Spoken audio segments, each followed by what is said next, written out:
So interviews calls వస్తున్నాయా లేదనేది చాలామందికి డౌట్ ఉండొచ్చు. లేటెస్ట్గా అయితే చాలామంది మన దగ్గర ఇంటర్వ్యూ ప్రిపరేషన్ తీసుకొని జాబ్ కోసం సెర్చ్ చేసే వాళ్ళందరికీ మోస్ట్ ఆఫ్ ది క్యాండిడేట్స్కి అయితే ఇంటర్వ్యూస్ షెడ్యూల్ అవుతున్నాయి.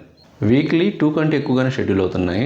మీకు డౌట్ రావచ్చు, ఏ టెక్నాలజీ మీద వస్తున్నాయి అంత ఎక్కువగా షెడ్యూల్ అవుతున్నాయి అంటే, జావా డెవలపర్ వాళ్ళు ఉన్నారు, సర్వీస్ నో డెవలపర్ కానీ, అజూర్ డేటా ఇంజనీర్ వాళ్ళు, అండ్ ఎస్ఏపి ఎంఎం వాళ్ళు, ఈవెన్ రియాక్ట్ జేఎస్ డెవలపర్ కూడా ఇంటర్వ్యూ షెడ్యూల్ అవుతున్నాయి. చెప్పుకుంటూ పోతే ఆల్ టైప్స్ ఆఫ్ టెక్నాలజీస్కి అయితే ఇంటర్వ్యూస్ షెడ్యూల్ అవుతున్నాయి, కాల్స్ వస్తున్నాయి, షెడ్యూల్ అవుతున్నాయి. సో ఎందుకు ఈ ఇన్ఫర్మేషన్ షేర్ చేస్తున్నా అంటే, సో చాలామంది డౌట్ ఉండొచ్చు, ఏమో ఈ మంత్ ఏమన్నా ఉంటాయో లేదో అనుకుంటూ ఉంటారు. బట్ పాజిటివ్గానే ఉందండి.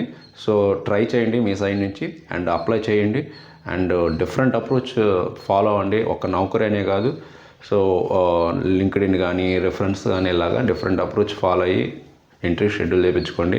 సో మోస్ట్లీ ఏంటంటే ఈ మంతే అందరికీ ఆన్ బోర్డింగ్ చేయకపోవచ్చు. సో ఈ మంత్ మాత్రం ఏంటంటే ఇంటర్వ్యూస్ని కండక్ట్ చేస్తారు అండ్ అప్రూవల్ కోసం వెయిట్ చేస్తారు. సో అందుకే పాజిటివ్గా ఉండండి అండ్ అప్లై చేయండి. 100% మీకు బెస్ట్ రిజల్ట్ రావడానికి అవకాశం ఉంటుంది.